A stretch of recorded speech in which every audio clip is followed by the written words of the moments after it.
Hello everyone. Today our topic is shock. Let's start with the definition. तो shock की definition क्या है? Shock एक लाइफ थ्रेटनिंग कंडीशन है जिसमें क्या होता है, जो हमारी बॉडी है, टिश्यूज़ है, सेल्स हैं, उसको सफिशेंट अमाउंट ऑफ ऑक्सीजन नहीं मिल पाती। अब उसको सफिशेंट अमाउंट ऑफ ऑक्सीजन नहीं मिल पाती तो उसका जो फंक्शन है वो प्रॉपर्ली परफॉर्म नहीं हो पाता, जिसकी वजह से क्या होता है कि जो हमारे सेल है वो डेथ हो सकती है ना। ऑर्गन डैमेज हो सकते हैं, मल्टी सिस्टम ऑर्गन फेल हो सकते हैं, इवन पर्सन की डेथ तक हो सकती है। अब हम देखेंगे टाइप्स ऑफ शॉक। तो सबसे पहले आता है हमारा हाइपोवॉलेमिक शॉक और हेमरेजिक शॉक। हाइपोवॉलेमिक शॉक ये किस वजह से होता है कि जो हमारा सर्कुलेशन वॉल्यूम है, उसका जो फ्लूइड है वो कम है, प्लाज्मा कम है, या फिर पूरा का पूरा ब्लड ही कम है, जिसकी वजह से क्या होता है हमारा जो सर्कुलेशन वॉल्यूम है वो डिक्रीज हो जाता है और जिसकी वजह से हमारा हाइपोवॉलेमिक शॉक होता है।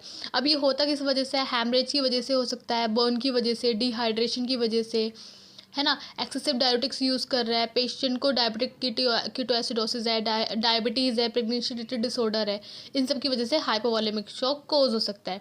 नेक्स्ट हमारा आता है सेप्टिक शॉक। सेप्टिक शॉक जो है सीवियर इन्फेक्शन की वजह से होता है, जो क्या करता है हमारे मल्टी ऑर्गन डिसफंक्शन कर देता है। मल्टी ऑर्गन डिसफंक्शन होता है तो क्या होता है, जो हमारे ऑर्गन है वो अच्छे से परफोरेट नहीं होते और हाइपरटेंशन हो जाता है। नेक्स्ट ये मोस्टली हमारा ग्राम नेगेटिव बैक्टीरिया की वजह से कोज होता है। बाकी और अदर इन्फेक्टिव रिलेटेड कंडीशंस भी इन्वॉल्व हो सकती है कोज करने के लिए सेप्टिक शॉक। फिर नेक्स्ट हमारा आता है कार्डियोजेनिक शॉक। कार्डियोजेनिक शॉक में क्या होता है कि जो हमारा कार्डिक आउटपुट है वो इनसफिशेंट हो जाता है, जो कि हमारे टिश्यूज़ के लिए इनफ नहीं होता। तो इसकी वजह से क्या होता है, इनएडिक्वेट टिश्यू परफोरेशन होता है, क्योंकि जो हमारा कार्डिक आउटपुट है वो क्या आ रहा है, बहुत ज़्यादा कम हो रहा है, इनसफिशेंट है। तो ये क्या होता है, कार्डिक डिजीज़ की वजह से होता है, जैसे माइकार्डियल इन्फाक्शन हो गया है, ठीक है, लेफ्ट वेंट्रिकुलर वॉल्व रप्चर हो गई है, ठीक है, कंजेनिटल हार्ट फेलियर है, एंड स्टेज कार्डियोमायोपैथी है, इन सब की वजह से कोज होता है। नेक्स्ट हमारा आता है न्यूरोजेनिक। न्यूरोजेनिक क्या होता है कि जो हमारे ब्रेन, इसमें क्या होता है हमारा ब्रेन डैमेज हो जाता है और स्पाइनल कॉर्ड डैमेज हो जाती है और सिग्नल जो है वो ट्रांसमिट नहीं होते।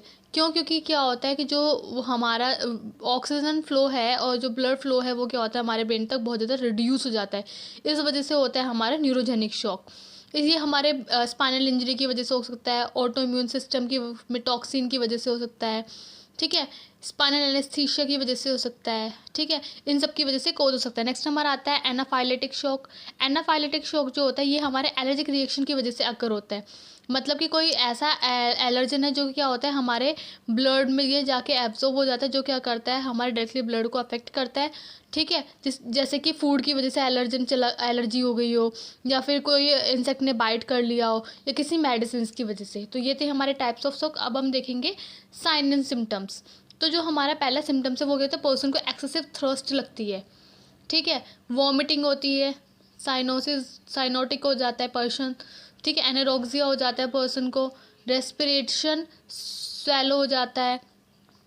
नेक्स्ट हमारा कूल हो जाती है पर्सन की जो बॉडी है, अनकॉन्शियस हो जाता है पर्सन, बीपी जो होता है वो लो होता है, आइज ब्लिंक्स करती हैं उसकी, ठीक है, ये इसका निमोनिक है लर्न करने के लिए।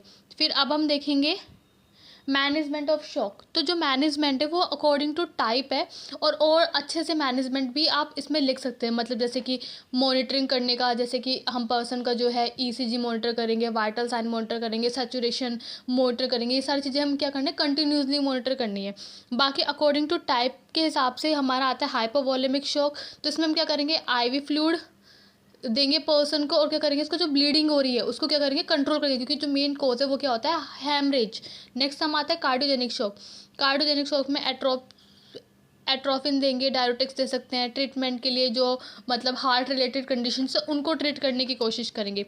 सेप्टिक शॉक में हम क्या करेंगे, एंटीबायोटिक देंगे क्योंकि बैक्टीरियल इन्फेक्शन है, ठीक है, वैसोप्रेसर्स देंगे और आईवी फ्लूइड देंगे। एनाफाइलेटिक में हम एपिनेफ्रिन देंगे, एंटीहिस्टामिन देंगे, स्टीरॉयड एयरवे सपोर्ट करेंगे, यानी कि एयरवे इंट्यूबेशंस कर सकते हैं, ऑक्सीजन सेचुरेशन को मेंटेन कर सकते हैं। न्यूरोजेनिक शॉक में हम क्या करेंगे, फ्लूइड्स देंगे, वैसोप्रेसर देंगे, और हम स्पाइनल इंजरी को ट्रीट करेंगे। मतलब जो कोज हो रहा है ना, जिस वजह से कोज हो रहा है उसको हम क्या करने की कोशिश करेंगे, ट्रीट करने की कोशिश करेंगे। Now thank you for watching.